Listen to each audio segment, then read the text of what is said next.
बेटा अज आप some basic कॉन्सैप्ट्स of chemistry पहला चैप्टर तुहाडा 11th क्लास का वो शुरू करांगे।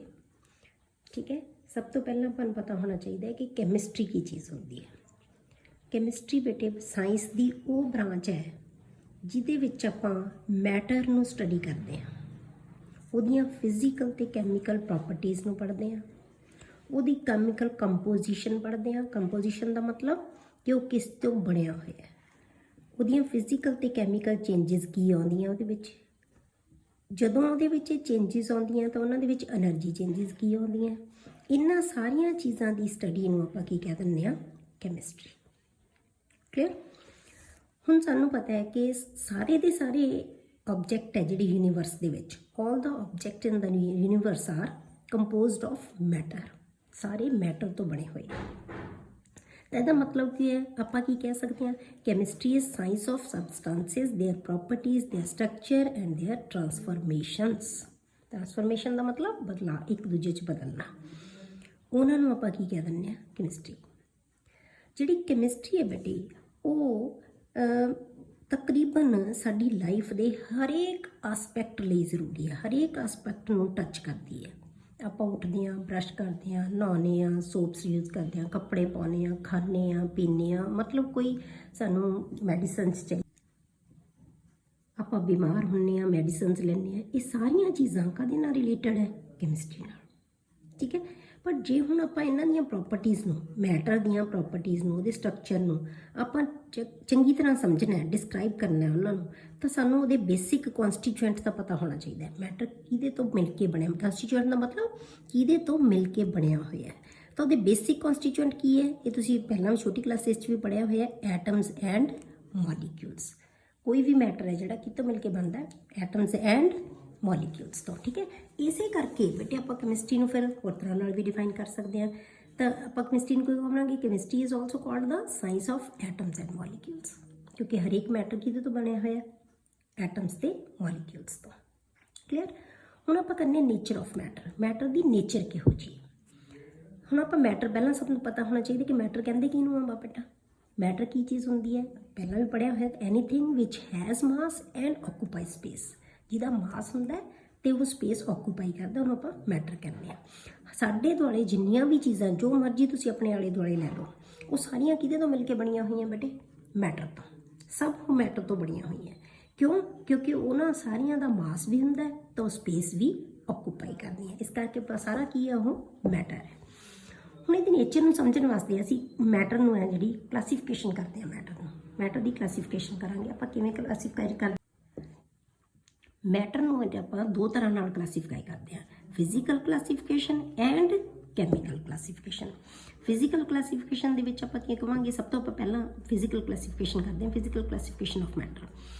ਹੁਣ ਆਪਾਂ ਕਹਿੰਦੇ ਹਾਂ ਕਿ ਮੈਟਰ ਹੈ ਜਿਹੜਾ ਉਹ 3 ਫਿਜ਼ੀਕਲ ਸਟੇਟਸ ਦੇ ਵਿੱਚ ਐਗਜ਼ਿਸਟ ਕਰਦਾ ਹੈ।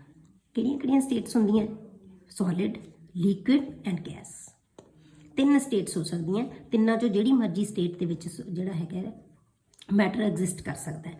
ਸੋਲਿਡ ਕੀ ਹੁੰਦੇ ਬੇਟੇ, ਜਿਨ੍ਹਾਂ ਦੇ ਪਾਰਟੀਕਲਸ, ਕਨਸਟੀਟਿਊਐਂਟ ਪਾਰਟੀਕਲ ਦਾ ਮਤਲਬ ਜਿਨ੍ਹਾਂ ਤੋਂ ਮਿਲ ਕੇ ਬਣਿਆ ਹੋਇਆ, ਚਾਹੇ ਉਹ ਐਟਮਸ ਹੈ, ਚਾਹੇ ਆਇਨ ਹੈ, ਚਾਹੇ ਮੋਲੀਕਿਊਲ ਹੈ, ਜੋ ਵੀ ਹੈ, ਜਿਹਦੇ ਤੋਂ ਮਿਲ ਕੇ ਮੈਟਰ ਬਣਿਆ ਹੋਇਆ ਹੈ, ਉਹ ਬਹੁਤ ਕਲੋਜ਼ਲੀ ਪੈਕਡ ਹੋਣ, ਉਹਨਾਂ ਦੇ ਵਿੱਚ ਮੂਵਮੈਂਟ ਪੋਸੀਬਲ ਨਾ ਹੋਵੇ। ਲਿਕੁਇਡ ਕਿਹਨਾਂ ਨੂੰ ਕਹਿੰਦੇ ਬੇਟੇ, ਜਿਹਦੇ ਵਿੱਚ ਪਾਰਟੀਕਲ ਹੈ ਜਿਹੜੇ, ਉਹ ਕਣ ਹੈ ਜਿਹੜੇ, ਉਹ ਦੂਰ ਦੂਰ, ਥੋੜ੍ਹੀ ਜਿਹੀ ਦੂਰ ਹੋਣ, ਪਰ ਆਸਾਨੀ ਨਾਲ ਮੂਵ ਕਰ ਸਕਦੇ ਹੋਣ, ਮੂਵ ਕਰ ਸਕਦੇ ਕਿਉਂਕਿ ਇਹਨਾਂ ਕੋਲ ਥਾਂ ਹੈਗੀ ਮੂਵ ਕਰਨ ਲਈ, ਹਿੱਲ ਜੁਲ ਸਕਦੇ ਹੈ। ਗੈਸ ਕਿਹਨੂੰ ਕਹਿੰਦੇ, ਜਿਹਦੇ ਪਾਰਟੀਕਲਸ ਬੇਟੇ ਬਹੁਤ ਦੂਰ ਦੂਰ ਹੋਣ, ਇੱਕ ਦੂਜੇ ਦੇ ਨਾਲ ਅਟੈਚ ਹੀ ਨਾ ਹੋਣ।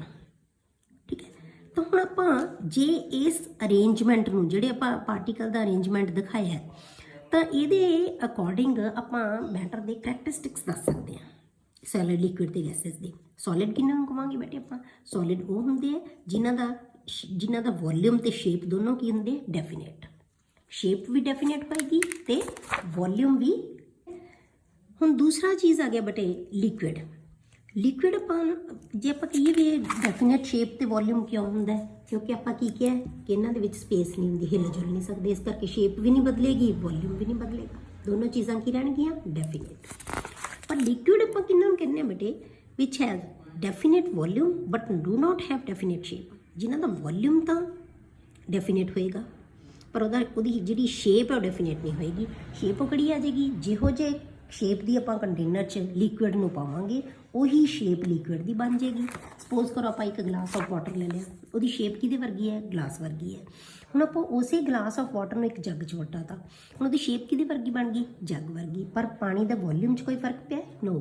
ਜਿੰਨਾ ਪਾਣੀ ਪਹਿਲਾਂ ਸੀ ਉਹ ਪਾਣੀ ਹੁਣ ਵੀ ਉਨਾ ਹੀ ਹੈ। ਵੋਲਿਊਮ ਕੀ ਹੈ, ਡੈਫੀਨੇਟ ਹੈ, ਪਰ ਸ਼ੇਪ ਕੀ ਹੈ, ਡੈਫੀਨੇਟ ਨਹੀਂ ਹੈ।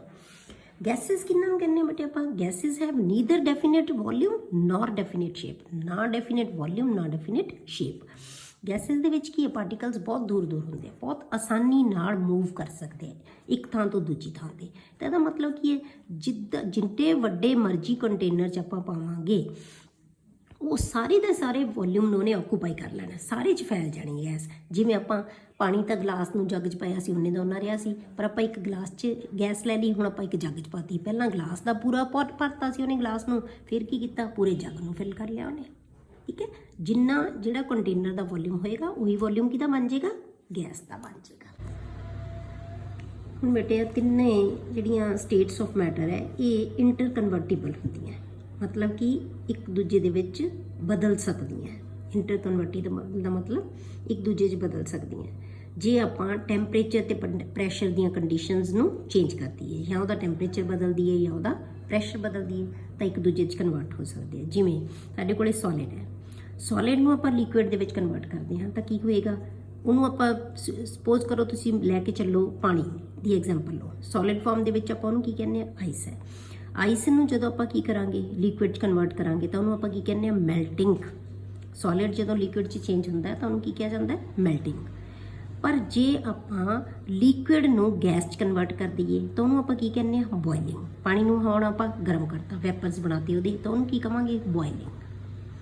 ਸੋਲਿਡ ਲਿਕੁਇਡ 'ਚ ਬਦਲ ਗਿਆ, ਲਿਕੁਇਡ ਗੈਸ 'ਚ। ਸੋਲਿਡ ਤੋਂ ਲਿਕੁਇਡ ਬਣਨ ਦੀ ਪ੍ਰੋਸੈਸ ਨੂੰ ਕੀ ਕਹਿੰਦੇ ਆ, ਮੈਲਟਿੰਗ। ਤੇ ਲਿਕੁਇਡ ਤੋਂ ਗੈਸ ਬਣਨ ਦੀ ਪ੍ਰੋਸੈਸ ਨੂੰ ਕੀ ਕਹਿੰਦੇ ਆ ਆਪਾਂ, ਬੋਇਲਿੰਗ। ਉਸ ਤੋਂ ਬਾਅਦ ਉਲਟ ਜੇ ਆਪਾਂ ਕਰੀਏ, ਸੋਲਿਡ ਤੋਂ ਲਿਕੁਇਡ ਬਣਾਇਆ ਸੀ, ਜੇ ਆਪਾਂ ਲਿਕੁਇਡ ਤੋਂ ਗੈਸ ਬਣਾ ਦਈਏ, ਠੀਕ ਹੈ, ਜੇ ਆਪਾਂ ਲਿਕੁਇਡ ਤੋਂ ਲਿਕੁਇਡ ਤੋਂ ਸੋਲਿਡ ਬਣਾ ਦਈਏ ਤਾਂ ਉਹਨੂੰ ਆਪਾਂ ਕੀ ਕਵਾਂਗੇ, ਫਰੀਜ਼ਿੰਗ। ਜਿਵੇਂ ਆਪਾਂ ਪਾਣੀ ਨੂੰ ਫ੍ਰਿਜ 'ਚ ਰੱਖਤਾ ਤਾਂ ਉਹ ਜੰਮ ਗਿਆ।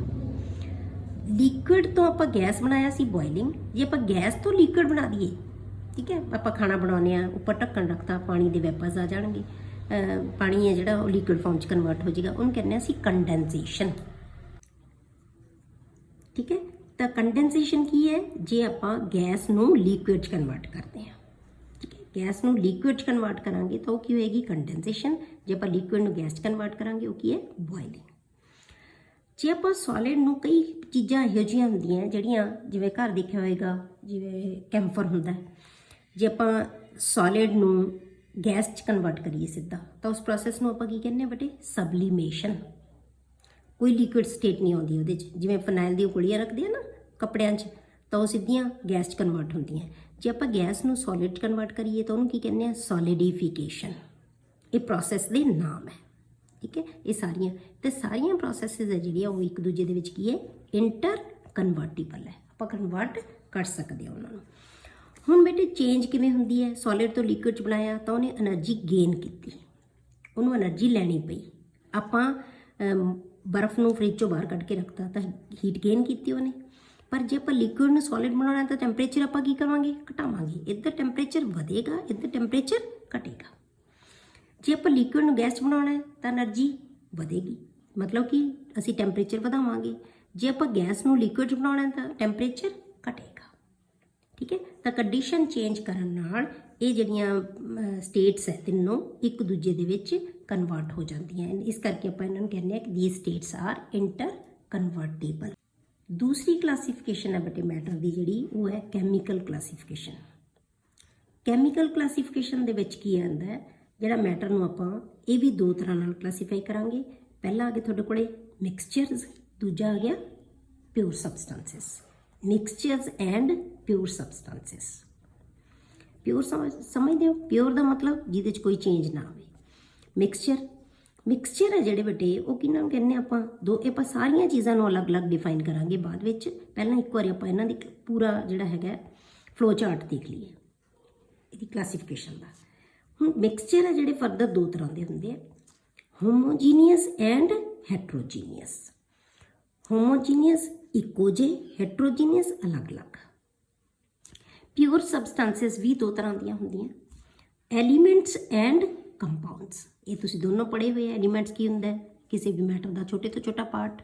ਕੰਪਾਊਂਡ ਇਹ ਇਹਨਾਂ ਤੋਂ ਮਿਕਸ ਹੋ ਕੇ ਬਣਿਆ ਹੋਇਆ। ਐਲੀਮੈਂਟ ਹੈ ਬੇਟੇ ਫਰਦਰ ਤਿੰਨ ਤਰ੍ਹਾਂ ਦੇ ਹੋ ਸਕਦੇ ਹੈ, metals, non metals and metalloids. Clear? ਜਿਹੜੇ ਕੰਪਾਊਂਡ ਹੈ ਬੇਟੇ ਇਹ ਦੋ ਤਰ੍ਹਾਂ ਦੇ ਹੁੰਦੇ ਆ, organic compounds and inorganic compound. ਇਹ ਹੈ ਦੀ ਕੈਮੀਕਲ ਕਲਾਸੀਫਿਕੇਸ਼ਨ ਦਾ ਫਲੋ ਚਾਰਟ। ਹੁਣ ਆਪਾਂ ਸਾਰੇ ਦੀਆਂ ਸਾਰੀਆਂ ਚੀਜ਼ਾਂ ਨੂੰ ਪੂਰੀਆਂ ਦੇ ਪੂਰਾ ਡਿਫਾਈਨ ਕਰਾਂਗੇ ਕਿ ਹਰੇਕ ਚੀਜ਼ ਹੈ ਜਿਹੜੀ ਉਹ ਕੀ ਕੀ ਹੁੰਦੀ ਹੈ। ਠੀਕ ਹੈ, ਆਪਾਂ ਬੇਟੇ ਮੈਟਰ ਦੀ ਕੈਮੀਕਲ ਕਲਾਸੀਫਿਕੇਸ਼ਨ ਕੀਤੀ ਸੀ, ਜਿਹਦੇ ਅਕੋਰਡਿੰਗ ਆਪਾਂ ਕਿਹਾ ਸੀ ਕਿ ਮੈਟਰ ਦੋ ਤਰ੍ਹਾਂ ਦਾ ਹੁੰਦਾ ਹੈ, ਮਿਕਸਚਰਸ ਐਂਡ ਪਿਓਰ ਸਬਸਟੈਂਸਸ। ਠੀਕ ਹੈ, ਹੁਣ ਆਪਾਂ ਦੇਖਦੇ ਹਾਂ ਕਿ ਮਿਕਸਚਰ ਕਿਹਨੂੰ ਕਹਿੰਦੇ ਆਪਾਂ। ਮਿਕਸਚਰ ਕੀ ਚੀਜ਼ ਹੁੰਦਾ ਬੇਟੇ? ਉਹ ਮਟੀਰੀਅਲ ਜਿਹਦੇ ਵਿੱਚ ਦੋ ਜਾਂ ਦੋ ਤੋਂ ਜ਼ਿਆਦਾ ਸਬਸਟੈਂਸਸ ਹੋਣੀਆਂ, ਦੋ ਜਾਂ ਦੋ ਤੋਂ ਜ਼ਿਆਦਾ ਸਬਸਟੈਂਸਸ ਹੋਣ, ਉਹ ਜਾਂ ਐਲੀਮੈਂਟਸ ਹੋ ਸਕਦੇ ਆ ਜਾਂ ਕੰਪਾਊਂਡਸ ਜਾਂ ਦੋਨੋਂ ਹੋ ਸਕਦੇ ਆ, ਇਨ ਐਨੀ ਪ੍ਰਪੋਰਸ਼ਨ। ਮਤਲਬ ਉਹਨਾਂ ਦੀ ਰੇਸ਼ੋ ਫਿਕਸ ਨਹੀਂ ਹੋਏਗੀ, ਜਿੰਨੀ ਮਰਜ਼ੀ ਜਿਹੜੀ ਮਰਜ਼ੀ ਕੁਆਂਟਿਟੀ ਹੋ ਸਕਦੀ ਹੈ ਕਿਸੇ ਵੀ ਚੀਜ਼ ਦੀ। ਠੀਕ ਹੈ, the substances of the mixture are called components. ਉਹਨਾਂ ਨੂੰ ਆਪਾਂ ਕੀ ਕਹਿੰਦੇ ਆ? ਕੰਪੋਨੈਂਟਸ। ਜਿਨ੍ਹਾਂ ਤੋਂ ਮਿਲ ਕੇ ਮਿਕਸਚਰ ਬਣਿਆ ਹੋਇਆ ਉਹ ਸਾਰੇ ਪਾਰਟੀਕਲਸ ਨੂੰ ਆਪਾਂ ਕੰਪੋਨੈਂਟਸ ਕਹਿ ਦਿੰਦੇ ਹਾਂ। ਠੀਕ ਹੈ, ਅੱਗੇ ਟਾਈਪਸ ਆਫ ਮਿਕਸਚਰ। ਮਿਕਸਚਰ ਹੈ ਬੇਟੇ ਦੋ ਤਰ੍ਹਾਂ ਦੇ ਹੁੰਦੇ ਆ, ਹੋਮੋਜੀਨੀਅਸ ਮਿਕਸਚਰ ਐਂਡ ਹੈਟਰੋਜੀਨੀਅਸ ਮਿਕਸਚਰ। ਹੋਮੋਜੀਨੀਅਸ ਮਿਕਸਚਰ ਕਿਹਨੂੰ ਕਹਿੰਦੇ ਆਪਾਂ? ਉਹ ਮਿਕਸਚਰ ਬੇਟੇ ਜਿਹਦੇ ਵਿੱਚ ਕੰਪੋਨੈਂਟਸ ਆਰ ਮਿਕਸਡ ਯੂਨੀਫਾਰਮਲੀ, ਇੱਕੋ ਹੀ ਤਰ੍ਹਾਂ ਦੇ ਹੋਣ, ਸਾਰਾ ਮਿਕਸਚਰ ਇੱਕੋ ਹੀ ਤਰ੍ਹਾਂ ਦਾ ਹੋਵੇ, ਇਨ ਵਨ ਫੇਜ਼, ਉਹਦਾ ਫੇਜ਼ ਇੱਕੋ ਹੀ ਹੋਵੇ। ਜਿਵੇਂ ਆਪਾਂ ਪਾਣੀ ਦੇ ਵਿੱਚ ਸ਼ੂਗਰ ਘੋਲਤੀ, ਸ਼ੂਗਰ ਕੀ ਹੈ? ਸੋਲਿਡ, ਪਰ ਪਾਣੀ ਕੀ ਹੈ? ਲਿਕੁਇਡ, ਪਰ ਦੋਨੋਂ ਦਾ ਫੇਜ਼ ਕੀ ਹੈ? ਹੁਣ ਜਦੋਂ ਸੋਲਿਊਸ਼ਨ ਬਣ ਗਿਆ ਉਹ ਕੀ ਹੈ? ਲਿਕੁਇਡ। ਉਹ ਲਿਕੁਇਡ ਫਾਰਮ ਦੇ ਵਿੱਚ ਹੀ ਹੈ, ਮਤਲਬ ਕਿ ਫੇਜ਼ ਉਹਨਾਂ ਦਾ ਇੱਕੋ ਹੀ ਹੋਵੇ ਤੇ ਉਹਨਾਂ ਨੂੰ ਅਸੀਂ ਦੇਖ ਨਾ ਸਕੀਏ, ਨਾ ਨੇਕਡ ਆਈ ਨਾਲ ਤੇ ਨਾ ਮਾਈਕਰੋਸਕੋਪ ਦੇ ਨਾਲ। ਉਹਦਾ ਹਰ ਪੋਰਸ਼ਨ ਹੈ ਬੇਟੇ ਉਸ ਮਿਕਸਚਰ ਦਾ, ਉਹਦੀ ਕੰਪੋਜੀਸ਼ਨ ਸੇਮ ਹੋਏਗੀ, ਉਹਦੀਆਂ ਪ੍ਰੋਪਰਟੀਜ਼ ਸੇਮ ਹੋਣਗੀਆਂ। ਮਤਲਬ ਉਹਦੀ ਕੰਪੋਜੀਸ਼ਨ ਤੇ ਪ੍ਰੋਪਰਟੀਜ਼ ਹੈ ਸੇਮ ਹੈ। ਜਿਵੇਂ ਪਾਣੀ ਦੇ ਵਿੱਚ ਚੀਨੀ ਘੋਲੀ ਹੋਈ ਹੈ, ਉਹਦਾ ਮਿੱਠਾ ਕੀ ਹੈ? ਜਿੱਥੋਂ ਮਰਜ਼ੀ ਪਾਣੀ ਲੈ ਲਓ ਉਸ ਗਲਾਸ ਦੇ ਵਿੱਚੋਂ ਕੀ ਹੋਏਗਾ? ਸੇਮ ਹੋਏਗਾ। ਠੀਕ ਹੈ, ਇਸ ਪ੍ਰੋਪਰਟੀ ਨੂੰ ਆਪਾਂ ਕੀ ਕਹਿੰਦੇ ਆ? ਆਈਸੋਟ੍ਰੋਪਿਕ। ਮਤਲਬ ਇਹਨਾਂ ਮਿਕਸਚਰ ਦੀ ਨੇਚਰ ਹੈ ਜਿਹੜੀ ਉਹ ਕੀ ਹੁੰਦੀ ਹੈ? ਆਈਸੋਟ੍ਰੋਪਿਕ ਹੁੰਦੀ ਹੈ। ਮਤਲਬ ਉਹਨਾਂ ਦੀ ਕੰਪੋਜੀਸ਼ਨ ਤੇ ਪ੍ਰੋਪਰਟੀਜ਼ ਆਰ ਸੇਮ। ਐਗਜ਼ਾਮਪਲ ਜੇ ਆਪਾਂ ਲਈਏ, ਜਿਵੇਂ ਐਲੋਇਜ਼ ਹੈ, ਐਲੋਇਜ਼ ਸਮਝਦੇ ਹੋ ਕੀ ਹੁੰਦੇ ਆ? ਮਿਸ਼ਰਤ ਧਾਤਾਂ। ਜਿਵੇਂ ਆਪਾਂ ਬਰਾਸ ਲੈ ਲਿਆ, 22 ਕੈਰਟ ਗੋਲਡ ਲੈ ਲਿਆ, ਇਹਦੇ ਵਿੱਚ ਕੀ ਮਿਲਿਆ ਹੁੰਦਾ ਹੈ? ਜਿਵੇਂ ਆਪਾਂ ਗੋਲਡ ਦੇ ਵਿੱਚ ਆਪਾਂ ਕਾਪਰ ਮਿਲਾਤੀ ਔਰਨਾਮੈਂਟਸ ਬਣਾਉਣ ਲਈ, ਤਾਂ ਇਹ ਮਿਕਸਚਰ ਬਣ ਗਿਆ। ਠੀਕ ਹੈ, ਸੋਲਿਊਸ਼ਨਸ ਲੈ ਲਈ, ਜਿਵੇਂ ਕਾਮਨ ਸਾਲਟ ਦੇ ਵਿੱਚ ਆਪਾਂ ਪਾਣੀ 'ਚ ਡਿਜ਼ੋਲਵ ਕਰਤਾ ਕਾਮਨ ਸਾਲਟ ਨੂੰ, ਜਾਂ ਸ਼ੂਗਰ ਡਿਜ਼ੋਲਵ ਕਰਤੀ ਪਾਣੀ ਦੇ ਵਿੱਚ। ਇਹ ਕੀ ਹੋ ਸਕਦਾ ਹੈ? ਕਿਸੇ ਮਰਜ਼ੀ ਕੁਆਂਟਿਟੀ ਦੇ ਵਿੱਚ ਤੁਸੀਂ ਡਿਜ਼ੋਲਵ ਕਰੀ ਜਾਓ ਤਾਂ ਉਹਨੂੰ ਆਪਾਂ ਕੀ ਕਵਾਂਗੇ? ਹੋਮੋਜੀਨੀਅਸ ਮਿਕਸਚਰ। ਕਲੀਅਰ? ਦੂਸਰਾ ਆ ਗਿਆ ਤੁਹਾਡੇ ਕੋਲ ਬੇਟੇ ਹੈਟਰੋਜੀਨੀਅਸ ਮਿਕਸਚਰ। ਹੈਟਰੋਜੀਨੀਅਸ ਮਿਕਸਚਰ ਕਿਹਨੂੰ ਕਹਿੰਦੇ ਆਪਾਂ? ਦ ਮਿਕਸਚਰ ਇਜ਼ ਨਾਟ ਯੂਨੀਫਾਰਮ। ਉਹ ਯੂਨੀਫਾਰਮ ਨਹੀਂ ਹੋਏਗਾ, ਉਹਦੇ ਪ੍ਰੋਪਰਟੀ ਸੇਮ ਨਹੀਂ ਹੋਣਗੀਆਂ ਸਾਰੇ ਪਾਸੇ। It can have 2 or more phases. ਦੇ ਫੇਜ਼, ਜਿਵੇਂ ਉਹਦਾ ਫੇਜ਼ ਇੱਕੋ ਹੀ ਸੀ ਜੀ, ਲਿਕੁਇਡ ਸੀ, ਜਿਵੇਂ ਸ਼ੂਗਰ ਆਪਾਂ ਪਾਣੀ 'ਚ ਘੋਲੀ ਤਾਂ ਇਹਦਾ ਫੇਜ਼ ਹੈ ਜਿਹੜੇ ਉਹ 2 ਜਾਂ 2 ਤੋਂ ਜ਼ਿਆਦਾ ਹੋ ਸਕਦੇ ਆ। ਕੰਪੋਨੈਂਟਸ ਨੂੰ ਅਸੀਂ ਦੇਖ ਵੀ ਸਕਦੇ ਹਾਂ, ਜਾਂ ਨੇਕਡ ਆਈ ਦੇ ਨਾਲ ਤੇ ਜਾਂ ਉਹਨੂੰ ਆਪਾਂ ਮਾਈਕਰੋਸਕੋਪ ਦੇ ਨਾਲ। ਠੀਕ ਹੈ, ਇਹਦੀ ਜਿਹੜੀਆਂ ਪ੍ਰੋਪਰਟੀਜ਼ ਹੈ ਬੇਟੇ ਉਹ ਐਨ ਆਈਸੋਟ੍ਰੋਪਿਕ ਹੁੰਦੀਆਂ। ਜਿਵੇਂ ਆਪਾਂ ਹੋਮੋਜੀਨੀਅਸ ਮਿਕਸਚਰ ਨੂੰ ਕੀ ਕਿਹਾ ਸੀ? ਆਈਸੋਟ੍ਰੋਪਿਕ। ਇਹ ਕੀ ਹੈ? ਐਨ ਆਈਸੋਟ੍ਰੋਪਿਕ ਪ੍ਰੋਪਰਟੀਜ਼। ਮਤਲਬ ਕੀ ਹੈ ਕਿ ਇਹਦੀਆਂ ਪ੍ਰੋਪਰਟੀਜ਼ ਹੈ ਥਰੂ ਆਊਟ ਦਾ ਮਿਕਸਚਰ, ਸਾਰੇ ਮਿਕਸਚਰ ਦੇ ਵਿੱਚ ਸੇਮ ਨਹੀਂ ਹੋਣੀਆਂ। ਕਿਸੇ ਚੀਜ਼ ਦੀ ਕਿਤੇ ਕੁਆਂਟਿਟੀ ਜ਼ਿਆਦਾ ਹੋ ਸਕਦੀ ਹੈ, ਕਿਤੇ ਘੱਟ ਹੋ ਸਕਦੀ ਹੈ। ਜਿਵੇਂ ਆਪਾਂ ਸੋਇਲ ਲੈ ਲਈਏ, ਸੋਇਲ ਦੇ ਕੰਪੋਨੈਂਟਸ ਹੈ ਜਿਹੜੇ ਡਿਫਰੈਂਟ ਹੁੰਦੇ ਆ। Mixture of sulphur and sand ਲੈ ਲਈਏ, ਸਮੋਕ ਲੈ ਲਈਏ ਤਾਂ ਕਿਤੇ ਕਿਸੇ ਤਰ੍ਹਾਂ ਦੀ ਸਮੋਕ ਹੋ ਸਕਦੀ ਹੈ, ਕਿਤੇ ਕਿਸੇ ਤਰ੍ਹਾਂ ਦੀ ਸਮੋਕ ਹੋ ਸਕਦੀ ਹੈ। ਇਹਨਾਂ ਨੂੰ ਆਪਾਂ ਕੀ ਕਹਿੰਦੇ ਆ? ਹੈਟਰੋਜੀਨੀਅਸ ਮਿਕਸਚਰਸ। ਠੀਕ ਹੈ, ਦੂਸਰਾ ਤੁਹਾਡੇ ਕੋਲ ਹੈ ਬੇਟੇ ਪਿਓਰ ਸਬਸਟੈਂਸਸ। ਜਿਹੜਾ ਮੈਟਰ ਦਾ ਦੂਸਰਾ ਪਾਰਟ ਹੈ ਉਹ ਕੀ ਹੈ? Pure substances. ਪਿਓਰ ਸਬਸਟੈਂਸ ਕਿਹਨੂੰ ਕਹਿੰਦੇ ਆਪਾਂ? ਉਹ ਸਬਸਟੈਂਸਸ ਜਿਨ੍ਹਾਂ ਦੇ ਹਰੇਕ ਸੈਂਪਲ ਹੈ ਜਿਹੜੀ ਸਬਸਟੈਂਸ ਅਸੀਂ ਲਵਾਂਗੇ ਉਹਦਾ ਹਰੇਕ ਸੈਂਪਲ ਜਿੱਥੋਂ ਮਰਜ਼ੀ ਲੈ ਲਓ, ਉਹਦੀ ਜਿਹੜੀ ਕੰਪੋਜੀਸ਼ਨ ਹੈ ਤੇ ਉਹਦੀਆਂ ਪ੍ਰੋਪਰਟੀਜ਼ ਉਹ ਕੀ ਹੋਣਗੀਆਂ? ਸੇਮ ਹੋਣਗੀਆਂ, ਕਦੇ ਡਿਫਰੈਂਟ ਨਹੀਂ ਹੋਣਗੀਆਂ। Elements and compounds are pure substances. ਜਿਹੜੇ ਐਲੀਮੈਂਟ ਤੇ ਕੰਪਾਊਂਡਸ ਹੁੰਦੇ ਆ ਕੀ ਹੈ? Pure substance. ਜਿਵੇਂ ਆਪਾਂ ਆਪਾਂ ਐ ਸਪੋਜ਼ ਕਰ ਲਓ ਬੇਟੇ ਕੋਈ ਆਪਾਂ ਹਾਈਡਰੋਜਨ ਲਈ ਹੋਈ ਹੈ, ਹਾਈਡਰੋਜਨ ਜਿੱਥੇ ਮਰਜ਼ੀ ਲੈ ਲਓ ਉਹ ਕੀ ਹੋਏਗੀ, ਸੇਮ ਹੋਏਗੀ। ਆਪਾਂ ਵਾਟਰ ਲੈ ਲਿਆ, ਵਾਟਰ ਨੂੰ ਜਿੱਥੋਂ ਮਰਜ਼ੀ ਲੈ ਲਓ ਉਹ ਕੀ ਹੋਏਗੀ, ਉਹ ਕੰਪੋਜੀਸ਼ਨ ਕੀ ਹੋਏਗੀ, ਸੇਮ ਹੋਏਗੀ। ਹਾਈਡਰੋਜਨ ਕੀ ਹੈ, ਐਲੀਮੈਂਟ ਹੈ, ਤੇ ਵਾਟਰ ਕੀ ਹੈ, ਕੰਪਾਊਂਡ ਹੈ। ਆਪਾਂ ਅਲੱਗ-ਅਲੱਗ ਇਹਨਾਂ ਨੂੰ ਹੁਣ ਡਿਸਕਸ ਕਰਾਂਗੇ ਕਿ ਆਪਾਂ ਐਲੀਮੈਂਟ ਕਿਹਨੂੰ ਕਹਿੰਦੇ ਆ ਤੇ ਕੰਪਾਊਂਡ ਹੈ ਜਿਹੜਾ ਉਹ ਕਿਹਨੂੰ ਕਹਿੰਦੇ। ਹੁਣ ਆਪਾਂ ਦੇਖਦੇ ਹਾਂ ਬੇਟੇ ਕਿ ਐਲੀਮੈਂਟ ਕੀ ਹੈ। ਤੁਸੀਂ ਪਹਿਲਾਂ ਵੀ ਪੜ੍ਹਿਆ ਹੋਇਆ, ਛੋਟੀ ਕਲਾਸਿਸ ਵਿੱਚ ਵੀ ਪੜ੍ਹਿਆ ਹੋਇਆ ਤੁਸੀਂ ਐਲੀਮੈਂਟਸ, ਕੰਪਾਊਂਡਸ, ਠੀਕ ਹੈ। ਐਲੀਮੈਂਟ ਕੀ ਹੁੰਦੇ ਬੇਟੇ, ਉਹ ਪਿਓਰ ਸਬਸਟੈਂਸ, ਕਿਉਂਕਿ ਇਹ ਪਿਓਰ ਸਬਸਟੈਂਸ ਹੈ, ਐਲੀਮੈਂਟ ਤੇ ਕੰਪਾਊਂਡ ਦੋਨੋਂ ਕੀ ਹੈ, ਪਿਓਰ ਸਬਸਟੈਂਸ ਹੈ। ਉਹ ਪਿਓਰ ਸਬਸਟੈਂਸ ਜਿਹਨੂੰ ਅਸੀਂ ਹੋਰ ਸਿੰਪਲਰ ਸਬਸਟੈਂਸ ਦੇ ਵਿੱਚ ਡੀਕੰਪੋਜ਼ ਨਹੀਂ ਕਰ ਸਕਦੇ, ਮਤਲਬ ਸਭ ਤੋਂ ਸਿੰਪਲੈਸਟ ਪਾਰਟ ਹੈ ਜਿਹੜਾ ਮੈਟਰ ਦਾ, ਉਹਨੂੰ ਆਪਾਂ ਕੀ ਕਹਿੰਦੇ ਆ, ਐਲੀਮੈਂਟ। ਉਹਨੂੰ ਫਰਦਰ ਜਿਹੜੇ ਸਿੰਪਲਰ ਕੰਪਾਊਂਡ ਦੇ ਵਿੱਚ ਸਬਸਟੈਂਸਿਸ ਦੇ ਵਿੱਚ ਆਪਾਂ ਇਹਨੂੰ ਡੀਕੰਪੋਜ਼ ਨਹੀਂ ਕਰ ਸਕਦੇ ਕਿਸੇ ਵੀ ਕੈਮੀਕਲ ਚੇਂਜ ਦੇ ਨਾਲ। ਇਹਨੂੰ ਆਪਾਂ ਡਿਫਾਈਨ ਕਿਵੇਂ ਕਰ ਸਕਦੇ ਹਾਂ ਬੇਟੇ ਕਿ ਪਿਓਰ ਸਬਸਟੈਂਸ ਕਿਹਨੂੰ ਕਹਿੰਦੇ ਆ, which consist of only one type of atoms. ਉਹ ਪਿਓਰ ਸਬਸਟੈਂਸ ਜਿਹੜੀ ਸਿਰਫ ਇੱਕ ਹੀ ਤਰ੍ਹਾਂ ਦੀਆਂ ਐਟਮਸ ਤੋਂ ਮਿਲ ਕੇ ਬਣੀ ਹੋਵੇ ਉਹਨੂੰ ਆਪਾਂ ਕੀ ਕਹਿ ਦਾਂਗੇ, ਐਲੀਮੈਂਟ। ਪਰ ਉਸ ਤੋਂ ਬਾਅਦ ਕੀ ਹੈ, ਆਈਸੋਟੋਪਸ ਦੀ ਡਿਸਕਵਰੀ ਹੋ ਗਈ। ਆਈਸੋਟੋਪ ਕਿਹਨਾਂ ਨੂੰ ਕਹਿੰਦੇ ਆ, ਇਹ ਵੀ ਤੁਸੀਂ ਪੜ੍ਹੇ ਹੋਏ। ਆਈਸੋਟੋਪ ਕੀ ਹੁੰਦੇ ਆ, elements of same element which has same atomic number but different mass number. ਤੇ ਜੇ ਮਾਸ ਡਿਫਰੈਂਟ ਹੋ ਗਿਆ ਤਾਂ ਉਹਦੀਆਂ ਐਟਮਸ ਕੀ ਰਹਿਣਗੀਆਂ, ਸੇਮ ਨਹੀਂ ਹੋਣਗੀਆਂ। ਇਹਦਾ ਮਤਲਬ ਆਈਸੋਟੋਪ, ਜਿਵੇਂ ਹਾਈਡਰੋਜਨ ਦੇ ਆਈਸੋਟੋਪ ਆਪਾਂ ਲੈਂਦੇ ਆ, ਪ੍ਰੋਟੀਅਮ, ਡਿਊਟਰੀਅਮ, ਟ੍ਰੇਟੀਅਮ, ਠੀਕ ਹੈ, ਤਾਂ ਉਹਦਾ ਅਟੋਮਿਕ ਨੰਬਰ ਤਾਂ ਕੀ ਹੁੰਦਾ, ਸੇਮ ਹੁੰਦਾ, ਬਟ ਮਾਸ ਨੰਬਰ ਡਿਫਰੈਂਟ ਹੈ। ਇਸ ਕਰਕੇ ਉਹ ਸਾਰੀਆਂ ਐਟਮ ਸੇਮ ਨਹੀਂ ਹੋਣਗੀਆਂ, ਤਾਂ ਡੈਫੀਨੇਸ਼ਨ ਕੀ ਹੋਗੀ, ਗਲਤ ਹੋਗੀ। ਫਿਰ ਮਾਡਰਨ ਡੈਫੀਨੇਸ਼ਨ ਕੀ ਹੈ ਹੁਣ ਇਹਦੀ, ਕਿ element is that is simple individual which has definite atomic number। ਉਹਨੂੰ ਕਵਾਂਗੇ ਆਪਾਂ ਜਿਹਦਾ ਐਟੋਮਿਕ ਦਾ ਮਤਲਬ ਕੀ ਹੋਇਆ ਕਿ ਬੇਟੇ ਕਿ ਜਿਹੜਾ ਇਹ ਐਲੀਮੈਂਟ ਹੈ ਉਹ ਕੀ ਹੋ ਗਿਆ, a simple individual which has a definite atomic number, ਜਿਹਦਾ ਐਟੋਮਿਕ ਨੰਬਰ ਡੈਫੀਨੇਟ ਹੋਏਗਾ ਉਹਨੂੰ ਆਪਾਂ ਐਲੀਮੈਂਟ ਕਵਾਂਗੇ। ਜਿਵੇਂ ਹਾਈਡਰੋਜਨ ਹੈ, ਆਕਸੀਜਨ ਹੈ, ਨਾਈਟ੍ਰੋਜਨ ਹੈ, ਸੋਡੀਅਮ ਹੈ, ਇਹਨਾਂ ਦਾ ਐਟੋਮਿਕ ਨੰਬਰ ਕੀ ਹੈ, ਪੱਕਾ ਡੈਫੀਨੇਟ ਹੈ। ਪਰ ਇਹਨਾਂ ਨੂੰ ਆਪਾਂ ਮੋਲੀਕਿਊਲ ਵੀ ਕਹਿ ਸਕਦੇ ਹਾਂ। ਜਿਵੇਂ ਆਪਾਂ ਲੈ ਲਓ ਹਾਈਡਰੋਜਨ ਤੇ ਹਾਈਡਰੋਜਨ ਮਿਲ ਕੇ ਕੀ ਬਣਾ ਲੈਂਦੇ ਆ, H2। ਇਹ ਮੋਲੀਕਿਊਲ, ਪਰ ਐਟਮਸ ਇਹਦੇ ਵਿੱਚ ਵੀ ਕੀ ਹੈ, ਸੇਮ ਹੈ। ਇਹਦਾ ਵੀ ਐਟੋਮਿਕ ਨੰਬਰ ਕੀ ਹੈ, ਸੇਮ ਹੈ। ਇਵੇਂ ਆਕਸੀਜਨ ਮਿਲ ਕੇ O2 ਬਣਾ ਲਏਗਾ। ਇਹਨਾਂ ਨੂੰ ਵੀ ਆਪਾਂ ਐਲੀਮੈਂਟਸ ਦੇ ਵਿੱਚ ਹੀ ਕਹਿੰਦੇ ਆ, ਠੀਕ ਹੈ। ਇਹ ਐਲੀਮੈਂਟਰੀ ਮੋਲੀਕਿਊਲਸ ਹੈ ਜਿਹੜੇ ਇੱਕ ਹੀ ਤਰ੍ਹਾਂ ਦੇ ਐਲੀਮੈਂਟ ਤੋਂ ਮਿਲ ਕੇ ਬਣੇ ਹੋਏ ਆ।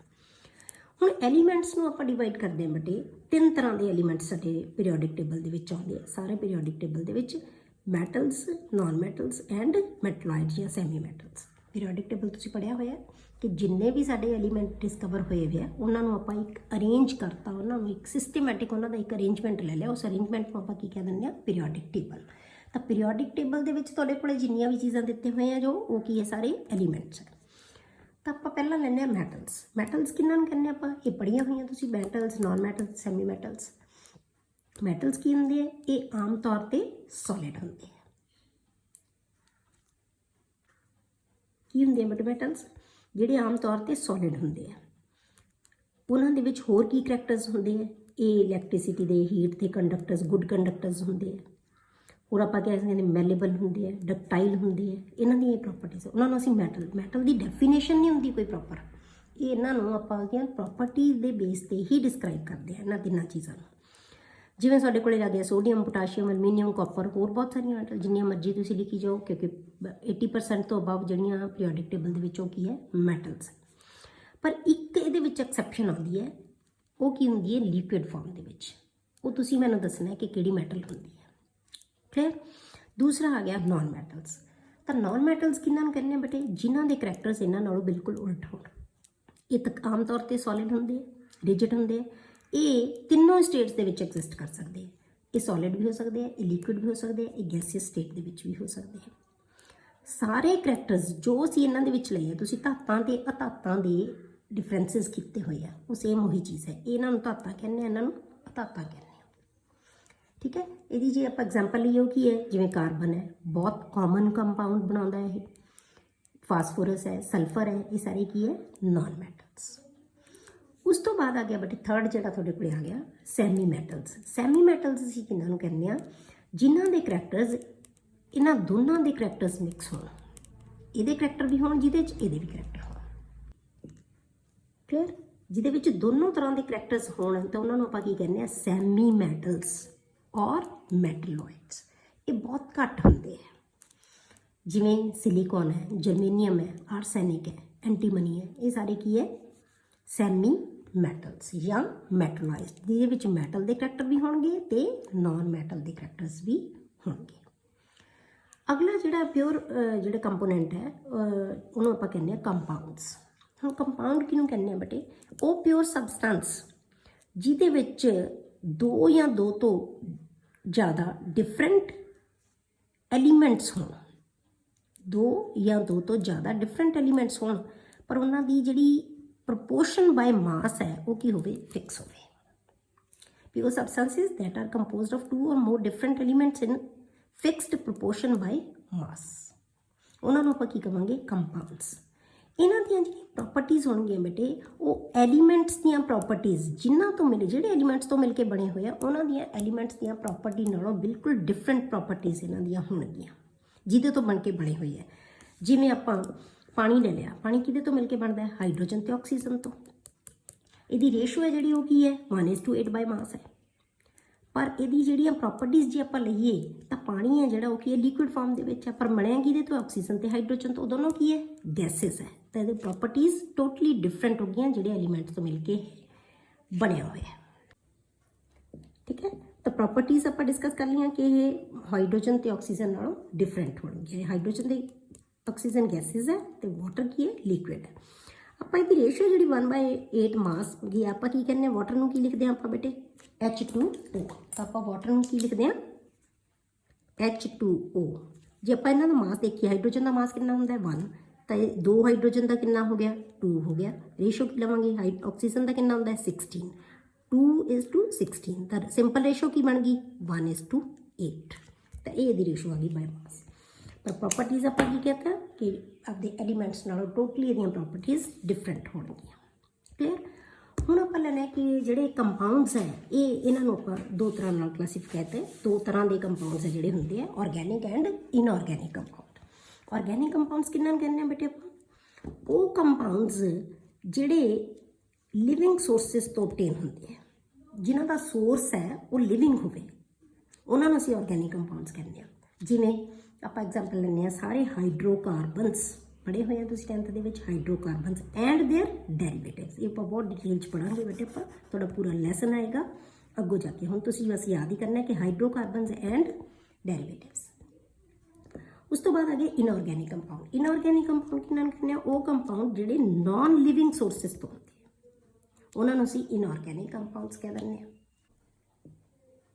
ਮਤਲਬ ਕਿ ਜਿਨ੍ਹਾਂ ਦਾ ਸੋਰਸ ਹੈ, ਜਿੱਥੋਂ ਆਉਂਦੇ ਆ ਇਹ ਕੰਪਾਊਂਡਸ, ਮਿਲਦੇ ਆ ਸਾਨੂੰ ਜਿੱਥੋਂ, ਉਹਨਾਂ ਦਾ ਸੋਰਸ ਹੈ ਜਿਹੜਾ ਉਹ ਕੀ ਹੋਵੇ, ਨਾਨ ਲਿਵਿੰਗ ਹੋਵੇ, ਉਹਨੂੰ ਕਹਾਂਗੇ ਇਨਆਰਗੈਨਿਕ ਕੰਪਾਊਂਡਸ। ਜਿਵੇਂ ਆਪਾਂ ਲੈਂਦੇ ਹਾਂ ਰੌਕਸ ਹੈ, ਮਿਨਰਲਸ ਹੈ, ਇਹ ਕੀ ਹੈ, ਨਾਨ ਲਿਵਿੰਗ, ਇਹ ਨਾਨ ਲਿਵਿੰਗ ਥਿੰਗਸ ਹੈ, ਇੱਥੋਂ ਮਿਲਦੇ ਜਿਹੜੇ ਕੰਪਾਊਂਡ ਉਹਨਾਂ ਨੂੰ ਕਹਾਂਗੇ ਇਨਆਰਗੈਨਿਕ ਕੰਪਾਊਂਡਸ। ਜਾਂ ਆਪਾਂ ਕਹਿ ਸਕਦੇ ਹਾਂ ਉਹ ਸਾਰੇ compounds accept ਹਾਈਡਰੋਕਾਰਬਨਸ and there ਡੈਰੀਵੇਟਿਵਸ। Hydrocarbon ਤੇ ਉਹਨਾਂ ਦੇ ਡੈਰੀਵੇਟਿਵਸ ਨੂੰ ਛੱਡ ਦਿਓ, ਬਾਕੀ ਜਿੰਨੇ ਵੀ ਕੰਪਾਊਂਡਸ ਆਉਣਗੇ ਉਹ ਸਾਰੇ ਦੇ ਸਾਰੇ ਕੀ ਹੋਣਗੇ, ਇਨਆਰਗੈਨਿਕ ਕੰਪਾਊਂਡਸ। ਹਾਈਡਰੋਕਾਰਬਨਸ ਕਿਹਨਾਂ ਨੂੰ ਕਹਿੰਦੇ ਆ, ਉਹ ਕੰਪਾਊਂਡਸ ਜਿਨ੍ਹਾਂ ਦਾ ਮੇਨ ਜਿਹੜੀ ਉਹਦੇ ਵਿੱਚ ਹਾਈਡਰੋਜਨ ਤੇ ਕਾਰਬਨ ਹੋਵੇ। ਤਾਂ ਹੁਣ ਤਾਂ ਨਾਲ ਹੋਰ ਕੰਪਾਊਂਡਸ ਵੀ ਬਹੁਤ ਹੁੰਦੇ ਆ, ਆਕਸੀਜਨ, ਨਾਈਟ੍ਰੋਜਨ, ਫਾਸਫੋਰਸ, ਇਹ ਬਹੁਤ ਸਾਰੇ ਕੰਪਾਊਂਡਸ ਹੁੰਦੇ ਆ ਜਿਨ੍ਹਾਂ ਆਪਾਂ ਡਿਸਕਸ ਕਰਾਂਗੇ। ਤਾਂ ਉਹਨਾਂ ਨੂੰ ਅਸੀਂ ਹਾਈਡਰੋਕਾਰਬਨਸ ਕਹਿੰਦੇ ਹਾਂ। ਹਾਈਡਰੋਕਾਰਬਨ ਤੇ ਉਹਦੇ ਡੈਰੀਵੇਟਿਵਸ ਨੂੰ ਛੱਡ ਕੇ ਬਾਕੀ ਜਿੰਨੇ ਵੀ ਕੰਪਾਊਂਡਸ ਆਉਣਗੇ ਸਾਰੇ ਦੇ ਸਾਰੇ ਕੰਪਾਊਂਡਸ ਨੂੰ ਆਪਾਂ ਕੀ ਕਹਿੰਦੇ ਹਾਂ, ਇਨਆਰਗੈਨਿਕ ਕੰਪਾਊਂਡਸ। ਇਹ ਸੀ ਬੇਟੇ ਕੈਮੀਕਲ ਕਲਾਸੀਫਿਕੇਸ਼ਨ ਆਫ ਮੈਟਰ।